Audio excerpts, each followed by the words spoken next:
let's get into the best international feature shortlist because we love international films. They're often some of the best movies that we get in any one year. And of course, the Oscars list features several great choices. The films that made the shortlist for Best International Feature are Quo Vadis Aida from Bosnia and Herzegovina, The Mole Agent, again from Chile, Charlatan from Czech Republic, Woo. Another Round from Denmark, Two of Us from France, La Llorona from Guatemala, Better Days from Hong Kong, Sun Children from Iran, Night of the Kings from Ivory Coast, Nice. I'm No Longer Here from Mexico, Hope from Norway, Collective from Romania, Dear Comrades from Russia, Fantastic. A Son from Taiwan, Solid. and The Man Who Sold His Skin from Tunisia. So I should mention that not all these movies are readily available in America right now. This is the worst list, yeah. Unfortunately, because of that, neither of us have seen the films from Bosnia and Herzegovina, Iran, Norway, and Tunisia. Just not available. Yeah, they're just not available to us yet. Although Quo Vadis Aida just got picked up by Neon's label Super Limited, so that one should hopefully be available at some point soon. Nice. We'll Should be on Hulu because that's where Dear Comrades is as well. All right. So first off, my soapbox.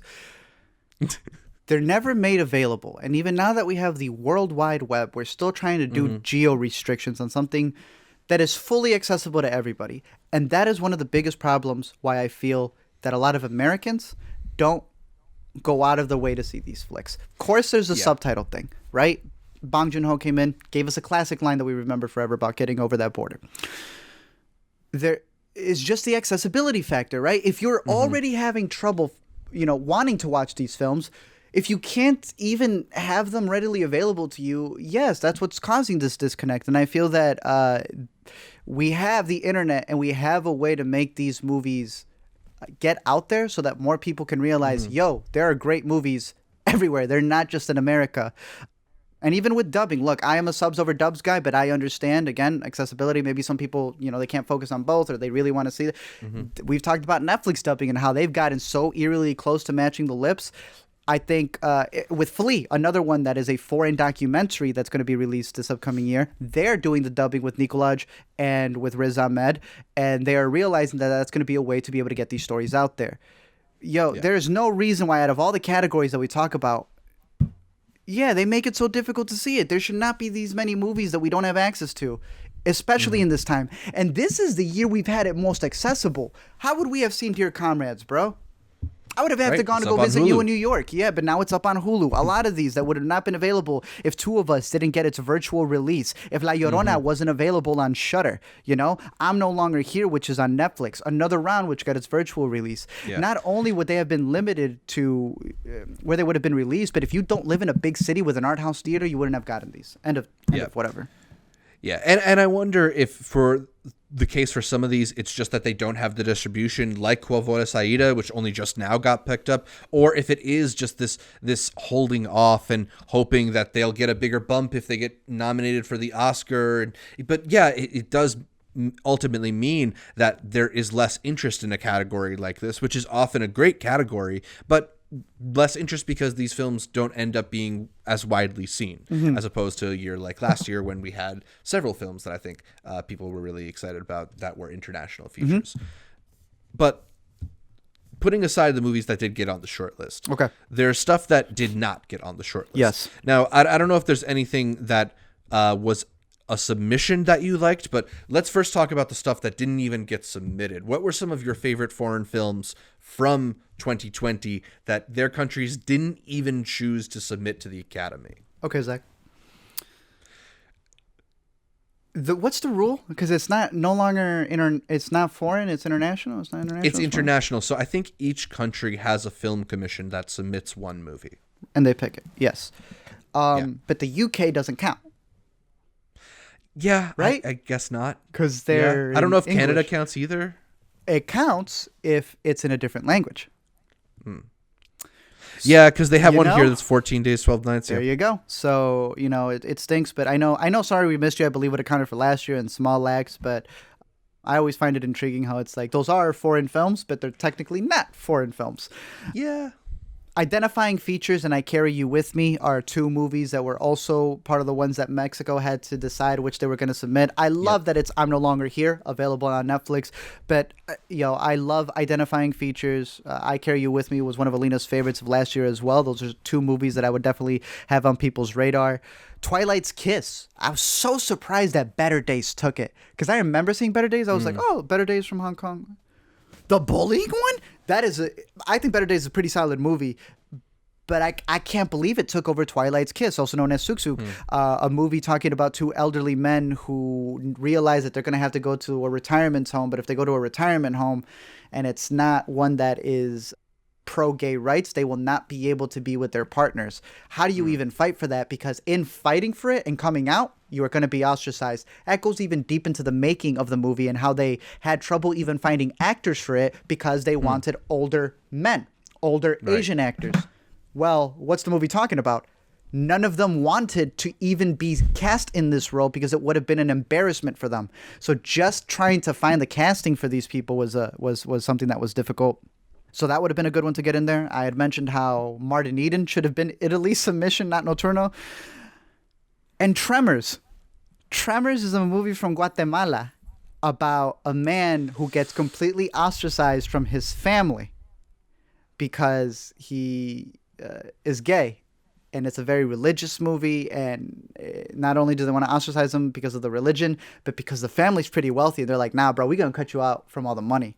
And I was like, damn, that would have been good. But then I saw La Llorona got nominated. Yeah. And I was like, nah, La Llorona's better. But I'm like, damn, they're the same director, Zach.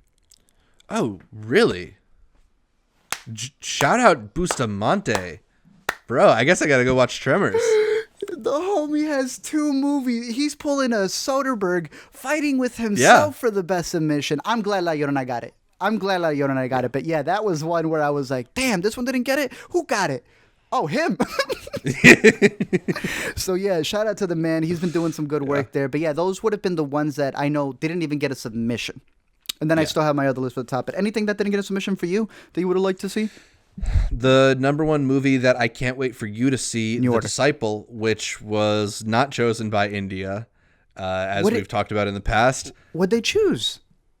Jallikattu, which I've heard is actually a lot of fun. Yeah, people have asked us to cover that. I want to make sure I do it before my LME. Yeah, I haven't caught it yet, but we will get around to that one because I've heard really good things about it, and it is available on Prime. Okay. But The Disciple, such a good movie. This will be a movie that we talk about at the end of 2021, but unfortunately, we're not talking about it right now. I want to buy that one immediately. Beast Clawing at Straws, a movie we did talk about at the end of 2020. That's a good one. Surprised you didn't bring it up. I am surprised too, yeah. Really satisfying, like low-boiled crime, drama, thriller kind of movie going on. Like that one a lot. A movie that I definitely think France was never going to select, but it won in my heart, Deerskin. Shouts to Quentin, man. That dude is eventually going to make a movie that I think a lot of people love. I think he's kind of going to have his Yorgos Lanthimos, we talked about that, the favorite moment at some point. And everyone's going to go back and see the catalog. And Deerskin to me is just a standout. It's such a fun, bizarre movie. It never would have been shortlisted by the Academy, but I loved it. I feel like Deerskin is still rolling out. But then there's Mandibles doing the festival circuit. But then I just sent you the text about like, and he's got another one coming out right now. Yeah. Look at him, man. Look at him. Yeah, watch him go. What about the movies that were chosen to be selected but ultimately didn't get shortlisted? Was there anything on there that you thought was really good? Yeah, I'll mention a little bit of the watch list that I'm curious to see. 200 Meters, I thought, from Palestine. Looks like a really interesting movie to catch. Blizzards of Soul was one where they kept emailing about it over and over and over again. And I caught the trailer. It's from Latvia. It pitches itself, no lie, right there, right at the beginning. The realistic 1917, and I was like, oh, the balls to just go straight at it. Well, the interesting thing about Blizzard of Souls is that its score somehow made the short list for best original score. But it didn't make the short list. But the movie didn't. That's crazy. Very interesting. Atlantis, another one I want to catch. This is not a burial, it's a resurrection. Really interesting to note that that's Los Othos' first submission. I always love seeing first submissions. I know that the country that submitted You Will Die at 20 was another one. I was able to catch that one at TIFF. Always dope to see new people being able to submit. But, yeah, that was Sudan, I believe. Yep. I have two that I was very confused with how the dates worked, and then we danced, and System Crasher. Technically, those were last year's, and they were submissions. And Then We Dance, I think, is a fantastic movie that we finally have this year. But Sweden chose Beginning instead, which is up on Mubi. System Crasher from Germany, I'm just mentioning because, the girl did a fantastic job. I know we got her in News of the World, but she should have gotten a nomination herself. My top picks that did not get in, it shouldn't have. But Croatia submitted this movie called Extracurricular. Do you know anything about this movie, Zach? Not a thing. Please tell me. Okay. I caught this at Chicago Fest 2019. It is about a man. So again, that's why I don't understand how things work. Yeah. Whatever. This man can't see his daughter. And they're getting a divorce, and his daughter's at school, and he just wants to wish her a happy birthday. So he comes in with a gun and locks down the entire school so he can give his daughter the happy birthday. At the same time, there's a dude who's trying to run for office again, and he's going to use this entire scenario to kind of boost his campaign. However, there's a police officer who may or may not have some other things going on, and his kid is a part of it. And then there's the news outlets who are trying to make this bigger than it really is, and they're trying to be like, please tell me that there have been shots fired. I'm not saying it's a comedy. It is this crazy movie that should not be touched as an American remake, but Croatia went at it. Okay. I'm very curious to see how it's received once this gets a release over here. And I swear to you, there's going to be an American company that's going to want to remake this. It'll be interesting to see. But yes, it is a school shooting movie where there may or may not be shooting, and it may all just be a play. It sounds like the latest Daily Wire movie. Exactly. It's a crazy one. I have a twofer over here between Indonesia's submission and Malaysia's submission, which is always nice to see. And it's very interesting to see they're both horrors. I thought Empedagore was a fantastic film, premiered at Sundance. We didn't get to catch it. And when I finally caught it after the fact, I thought, wow, I would have loved to have seen this on the big screen as it premiered at Sundance. As well as Soul from Malaysia. Again, two horror movies that prove, look at these genre films that are able to make it and be a submission. Didn't make the shortlist, but nonetheless were chosen to be some of the tops for their country and prove that they're not just, spooky movies. They actually have a lot to say, especially about the country. True Mothers, again, would be another one from Japan. This was one of Alina's favorites. I really enjoyed it and made me go back on a lot of the director's work. Masterclass director. This woman shot herself giving birth. So having caught up on all of it, I'm very curious to see True Mothers again because of the way that it's shot. When we had first covered it, I said, I feel like it turns into a documentary. Yep. I went back to see that she is a documentary filmmaker, and that's what she was going for. So again, always nice to catch a movie, see some interesting things about it, go back and learn about the director to then see what they were going for there, right? Like if you were to have caught the ending of the Florida Project and you're like, what was this man doing? You'd need to know Sean Baker's history in filmmaking to get why he went for that iPhone shot. So True Mothers, highly recommend it. My top three, they've been nominated. So what'd you got? Cool. There's only one that I'm really heartbroken didn't get into the short list of the ones that were selected, and that's Apples, the Greek film. I thought this was a really interesting film. Again, kind of this part of this Greek weird wave of movies that I really respond to. But this one took me by a bit of surprise in terms of the emotionality that's sort of hidden beneath the weird surface of this movie. I liked it a lot. I really want to watch it again. Unfortunately, it's not getting that highlight here, but there's still plenty of really interesting movies that did make the short list. I have only seen 7 of these. You've seen 11. I guess we can eliminate those 4 that we talked about: The Man Who Sold His Skin, Sun Children, Hope, and Quo Vadis Aida, because they are just not available for us to watch right now, unfortunately. Really quick, The Man Who Sold His Skin, they were making a big deal about how it was titled wrongly. It's not The Man Who Sold His Skin, it's The Man Who Sold His Back. Oh. I've had the same thing about identifying features. It is non-identifying features. So again, let me get back on the soapbox real quick. We're not even respecting the titles. It's weird how they will change some of those things. And I don't know who is ultimately making those decisions. I don't know, Zach. I don't know. Continue. Are there any movies that you want to just eliminate off the bat? Should not be in our top 5 from the 11 that you've seen. I don't think Better Days is going to make it, But again, that was a surprise pick from Hong Kong, surprisingly. But I would say that definitely check that one out. I know it was available on Hoopla for a little bit, so if you have Hoopla Canopy, it may appear there for you to catch. Charlatan, I thought was a solid movie. Got to catch that at the Chicago Fest. I went virtual last year.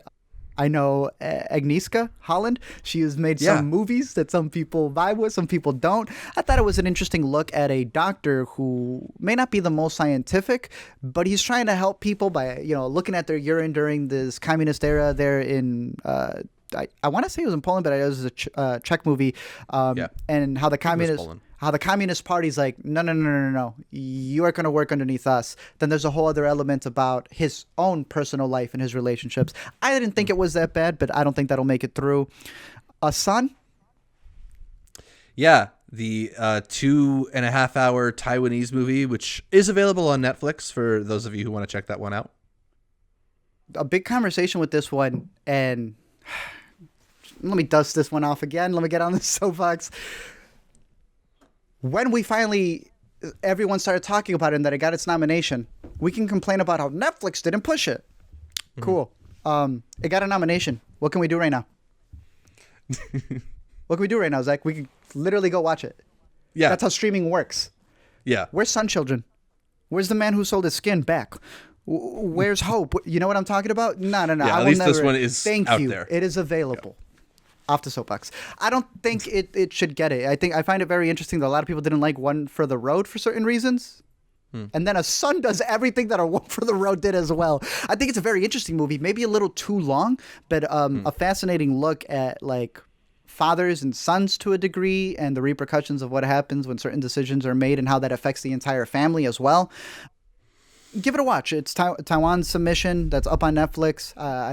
I think this would be more of an audience favorite because of the way that it covers its subject matter. So between this and Better Days, these are movies that I never saw them getting shortlisted. Right. But I definitely see them being crowd pleasers for people who go ahead and catch these foreign films. Mole Agent and Collective. Let's talk about them. Let's just get them out of the way. Will they? Yeah. These are the ones that got the twofers between Doc and International. So if we're skipping ahead a little bit, but Gold Derby seems to be putting its weight behind Collective and not Mole Agent, which, having seen both, I understand, because I think Collective is like a stunning portrait of really good reporters, really having an impact, and then also it's got some of that bureaucracy element that we've been talking about that's in a lot of these docs. It's just a really well told story with some very stunning moments in it. So it makes it stand out a little bit more to me than Mole Agent, which is charming, but not that moving. So Collective and Night of the Kings are my 5-6. And I feel one of these is going to take up the 5. I'm willing to get rid of one of these, but I feel like it's going to be one of those. Do you feel stronger on Night of the Kings getting in here with the top 5? I do. I think it is a very interestingly constructed, stylish, exciting movie. I think the fact that it's also one of the stronger contenders from Africa out there is potentially helpful, because if you're trying to get like a wide array of films onto this Best International Feature selections, which might be part of the Academy's thinking, it might get some favor too. But I also really liked this one. I think it's one of the more uniquely constructed stories on here, and it's got a dynamic presence to it that I don't know you normally get in what is often a very kind of staid and traditional category. Yeah, you're 100. I mean, just looking at all the other ones, this is the one that does something different, and that is because of the country that it comes in. That is because of the director's background and the way that he sees storytelling. Yeah, I would love to see this one taken. I have a personal pick that I want to be in the top 5,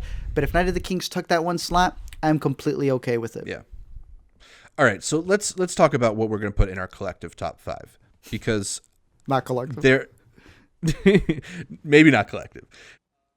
Do we both have another road in our top 5s? Another round? Or another round, yeah. I have it winning.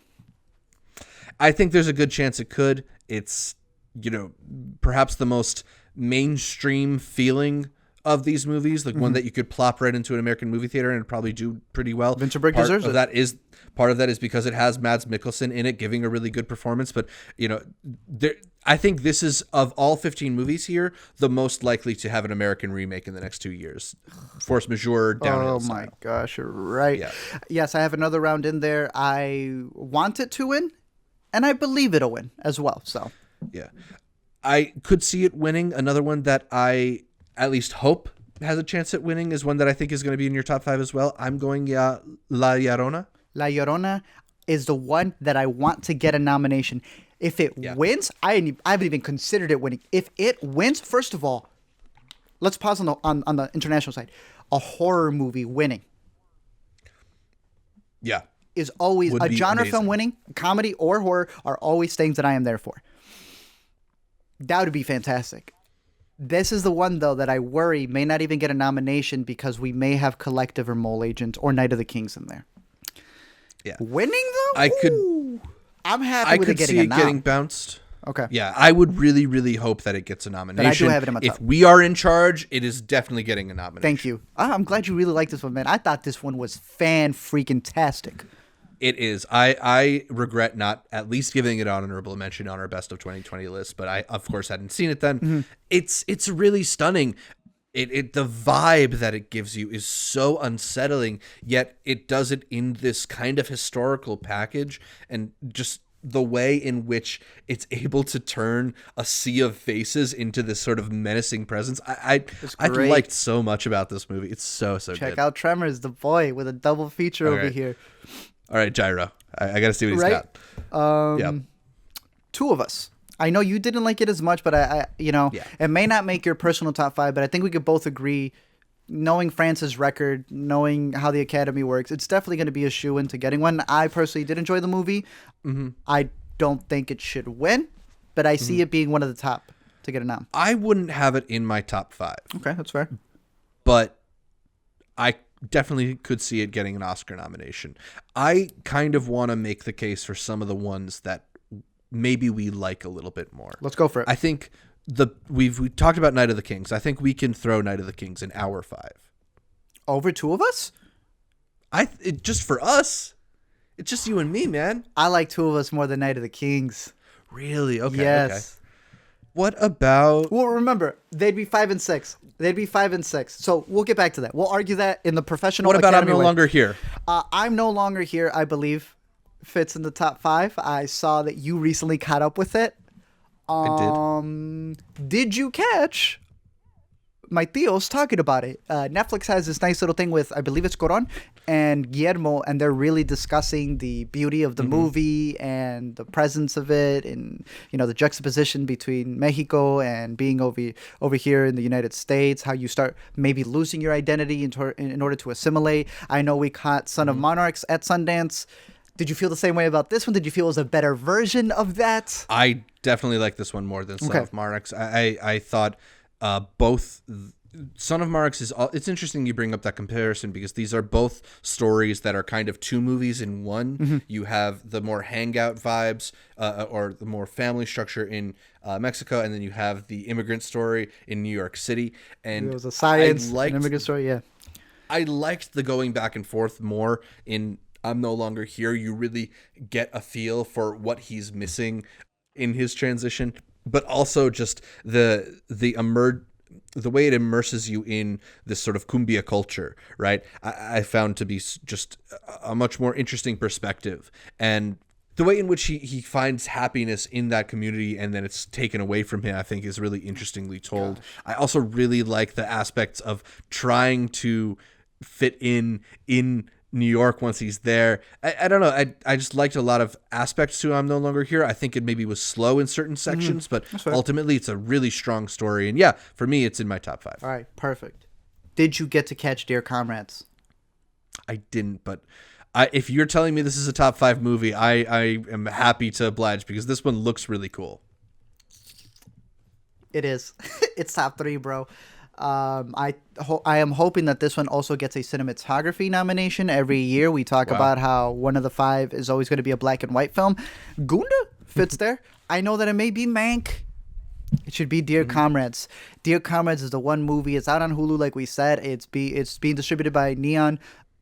I would have loved to have seen this in a theater. I think that seeing this on a big screen, having it all be just seeing it in a screen that has a really great contrast would have made this movie pop a lot. You know, the same way that I saw Ida, the same way that we saw what was the follow-up that he did as well? Cold War, which Cold also got a War, nomination.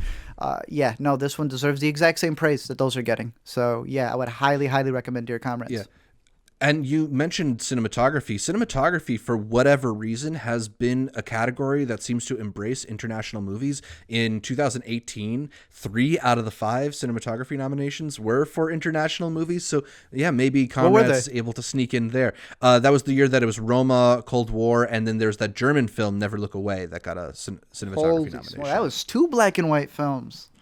Yeah. Damn. Okay, and maybe there's 3 international films. Ooh. So maybe there's some hope for Dear Comrades there. All right. So for our top 5, we have Another Round, La Llorona, I'm No Longer Here, Dear Comrades, and then choosing between Night of the Kings or Two of Us.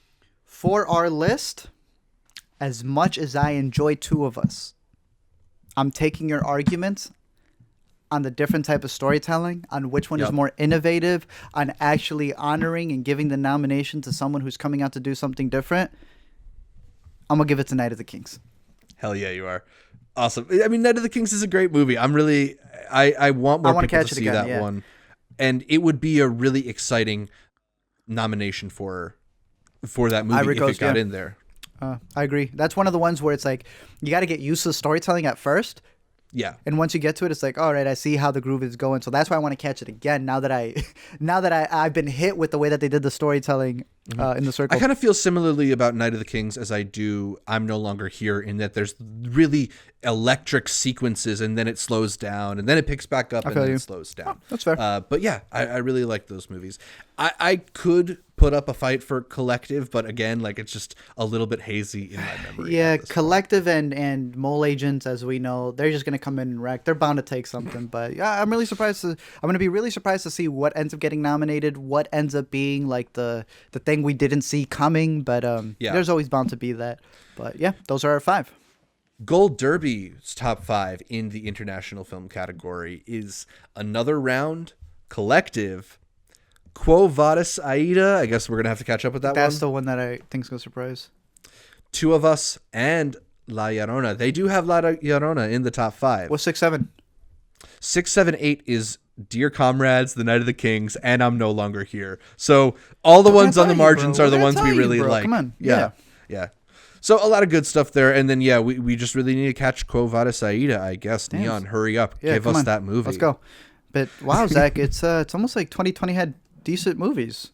Yeah, it's almost like we shouldn't nominate Sonic the Hedgehog for Best Picture. Well, I'm not saying that.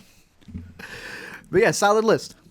Do you want to talk a little bit about the Best Animated Feature category? Because there were 27 films that did get submitted for this year's Animated Feature category. And per usual, it's you get an interesting mix because you have the massive studio movies, the Pixar's Soul, Pixar's Onward, the Willoughbys, and Willoughbys. Maybe not as massive. The Croods gets in there. But it was just that discussion that you and I were having of like, yo, the Willoughbys was a 2020 movie. That feels like so long ago. I feel like Willoughbys came out when Croods came out. Not 2, 1. Yeah. But I like that movie. No. It's an interesting list. Yeah, and then there's also, you get a much more eclectic collection of these international animated features. Obviously, the standout for us is Wolfwalkers there, but you also have some stuff like Kill It and Leave This Town from Poland, or what are some of the other ones that you've seen that are some of the international features? I know Number 7 Cherry Lane is on that list. Yeah, some of the ones that I thought were pretty good.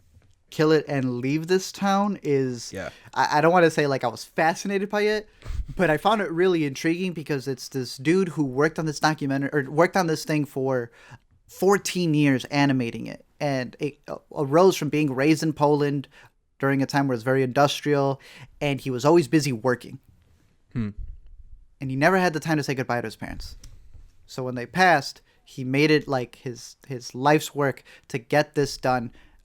A documentary. Again, I keep calling it documentary, but again, it's an animation, but it really is based off of his life, in where he recorded all of the actors' voices before he even started animating, specifically because those actors were really prolific Polish actors, and they were 97, and he wasn't going to let them slip by either.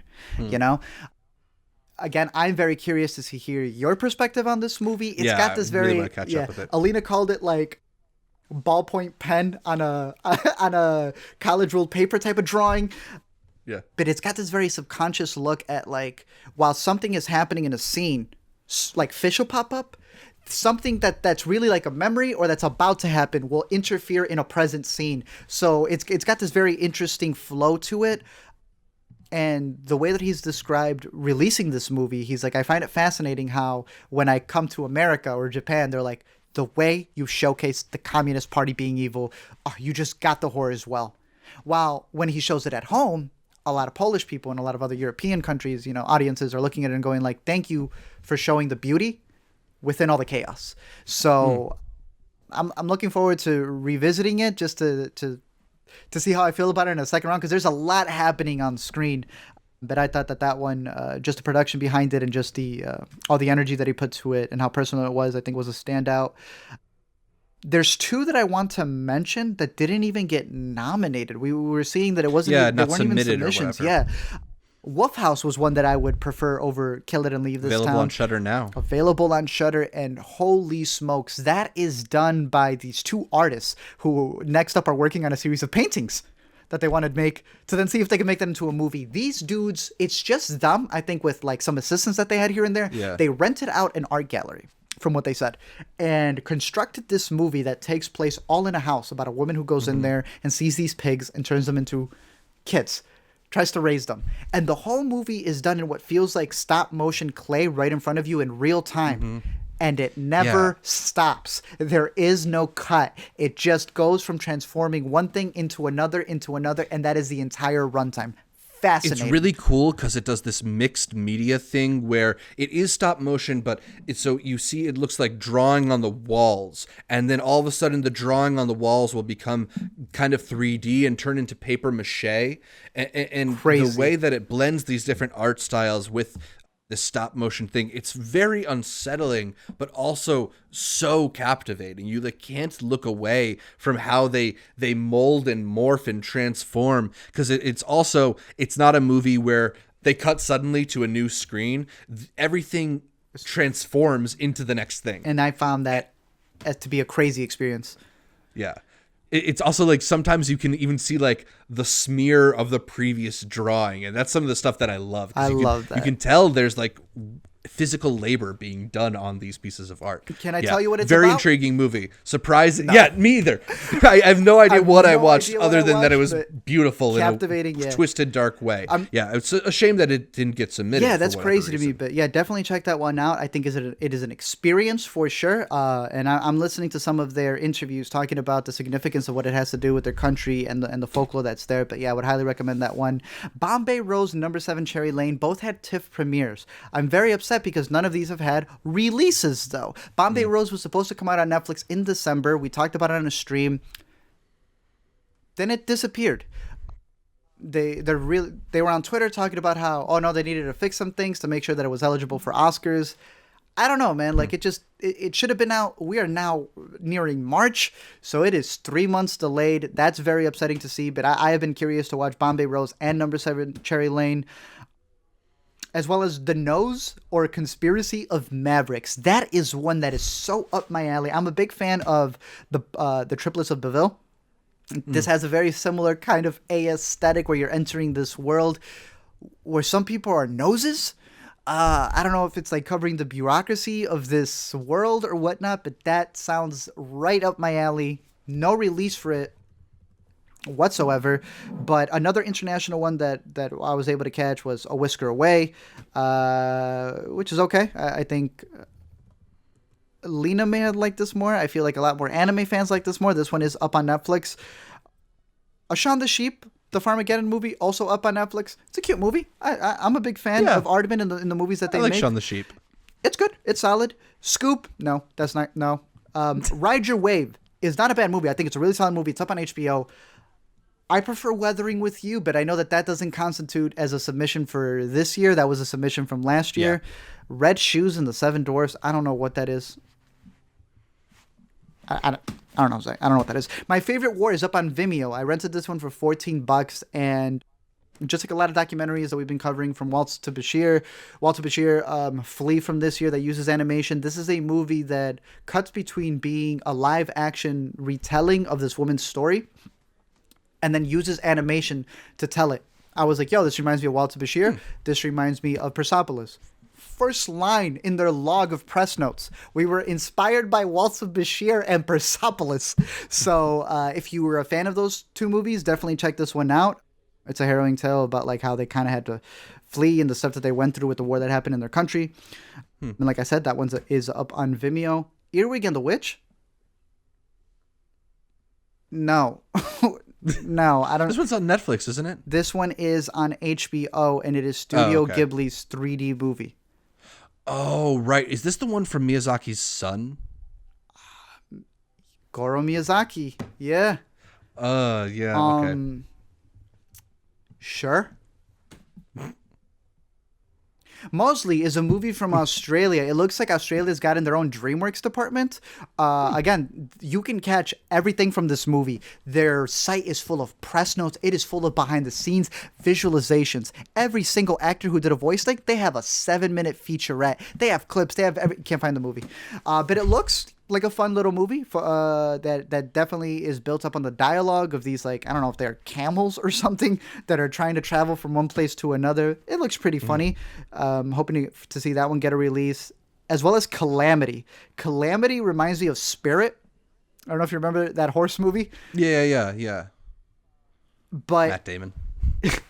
it is a travel story, kind of like an Oregon Trail movie where this family is moving from one place to another. I believe it's done in 2D animation. I'm hoping that one gets a release as well because they have some really cool trailers and behind the scenes. But again, no release there. Interesting to note, the SpongeBob movie Sponge on the Water got denied. Sorry, withdrawn. Yeah, withdrawn. They submitted it and then took it back. Their reasoning being is that they did not want it to be in the Academy screening room because they weighed out the options of getting prestige nominations and trying to make money with a hopeful still theatrical release in America. I don't know how that's going to happen. This bad boy is already out overseas on Netflix for the UK and other spots. Yeah. I don't understand what Nickelodeon is doing, but they said having it on the Academy screening room? No. We need them to sign up for Paramount Plus. Thank you. It's really just a massive push for Paramount Plus. I think it's dumb. I personally think Paramount Plus is stupid. I think not Paramount, not CBS, Viacom, the parent company. I think they are a bunch of morons. I think they are idiots, and this is proof of it. You don't want it to be in the Academy screening room, but you have it hosted up on Netflix internationally. Everyone has a VPN. People have downloaded this movie. You don't trust the Academy? It's weird. It's a weird decision. Do you have a top 5? I guess so. It's not exactly like that well informed because I haven't seen so many of these movies, and it's very basic, unfortunately. But I do have a top 5, and I think there's a couple that you're not going to argue with. Soul, obviously. We both love that movie. Wolfwalkers, obviously. We've talked about it a bunch. Excellent movie. I am going to go with Willoughby's. Me too. I was really charmed by it. I thought it was really sweet. I like the movie. I like the behind the scenes to it. I like how they animated it. I like the character designs. I like the story. Hell, I believe it should get a nomination for the song as well. Absolutely. And then the last two I'm totally willing to concede on because it's basically the only other two I've seen, Onward and Farmageddon. No. I am going to go for Croods too. Okay, I'll go with Croods. I saw Croods. And Over the Moon. Am I saying that they're better? No, I don't care for these final 2 slots. Zach, I am surprised Morona's Fantastic Tale didn't even get anything. I don't believe that was nominated for last year. I don't think it was a submission. Doesn't seem to have been a submission this year. You know that I had put this as one of my top movies from the fall festivals. I think it is I was about to say a fantastic tale. This would have filled one of that spot. This would have been in my top 3 of the animated films. But it's got to be Wolfwalkers. I know we were having the discussion back and forth of like, oh, Wolfwalkers, that's a shoo-in. Then we saw Soul. Mm-hmm. I'm going back. I was. Oh yeah. They tied. I never chose one over the other. I said I was scared about Soul. All right. It's Wolfwalkers. It has to be Wolfwalkers. The stuff that Soul does, as much as I love it, Soul has more problems than Wolfwalkers does. I think even in its story, it takes some lazy routes that I was so charmed by, I ignored. It's very rare I do that, and that's a lot of compliments to what Pixar did there. But Wolfwalkers didn't do any of that. Wolfwalkers has a much better score. I saw you making some jokes. Would you like to elaborate? I mean, I still think that the score for Soul is excellent. Just because it resembles the menu music for a Tetris-like video game doesn't mean that it's a bad score. It just happens to also resemble the video game menu music. John Baptiste did a part of the score, and his part of the score is absolutely fantastic. They went all the way down to getting his fingers to be able to animate them for the character. Mm-hmm. But then, yes... I actually like the Atticus Ross and Trent Reznor part. It's cute. It just kind of, fair. It has a certain feel to it. Wolfwalkers. I still really like Soul. I like Soul a lot. No, it's got to be Wolfwalkers, man. One of the things that's really, really grinding my gears. We talked about how with Wolfwalkers he has done Kells, and I forget what the other one was, and he's lost every time he loses to Disney. And I was so rooting for him. Then we saw Soul. I got to come back, and I am rooting for Wolfwalkers. I think it's a better story. I think it's got a better soundtrack, a better score, and I absolutely love the animation. It's almost not even fair. You got to do the inflation. When you see the money that Pixar has for what they're doing over here with Soul. Right. And again, I am not hating on Soul. You're giving me the oh shoot, what's the movie? What's the Catherine Bigelow war movie? Hurt Locker? You're giving me the Hurt Locker over Avatar argument right now. And I just want you to know that that's what you're doing. No, because I liked Avatar more than Hurt Locker. Bro, look. As a fan of the underdog, I can agree that this would be better for Cartoon Saloon, and I will be happier for Cartoon Saloon. But when Soul wins this award, I will be happy because that's my favorite animated movie of 2020. I don't believe that the director of Wolfwalker was married to the director of Soul and then had a divorce. But what I do know is that Soul is trying really hard to convince you that they recreated 2D animation, and I am not having that, Zach, okay? This thing with the Terrys and the Jerrys, I love it. It's very interesting. I know that they're pulling out a featurette that they're sending to the entire Canada to be like, look what we did. You know what they do. You know how they do campaigns, and I am not a fan of that. It is Wolfwalkers. Animation, really, that's the one where you and I are going to be tuned in the most, aren't we? Yeah. We're going to be at each other's throats a little bit for that. It's Wolfwalkers. That's my final say. All right, so let us know in the comments below why you think Soul was the best animated film of 2020, or whatever you think should be nominated in the animated feature category, what movies maybe we need to catch up with. But there's a lot of stuff to keep an eye on as we get closer and closer to March 15th and the unveiling of the Academy Awards. We might have to be doing a live Oscars reaction too. I hope you're ready for that. Hope you're recovered and all ready for that by March 15th too. But I think that's about all for this week's podcast. We've talked about a lot here. That's all for this week's show. You can catch more from me, Zach Shevich, by following me on Twitter, Instagram, or Letterboxd at ZShevich. That's ZSHEV. V as in Quo Vadis, ICH. And Art, where can we find more from you? You can find me over at LME Explain on Twitter, on YouTube, and of course over on Letterboxd, where we've been logging a bunch of stuff as well every Monday on the streams. But you can catch me every week here on the Intercut Podcast.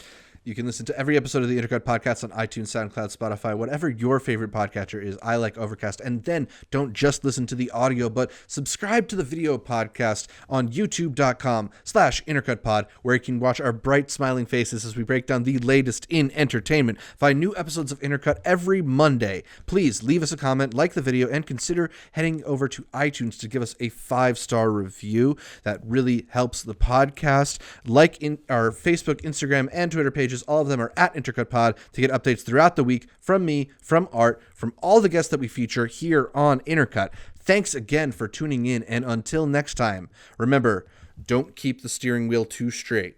Lots of tiny movements, left to right. It's Barbin Star. Bro, I was like, you didn't see a sun. He's a driving instructor in a sun.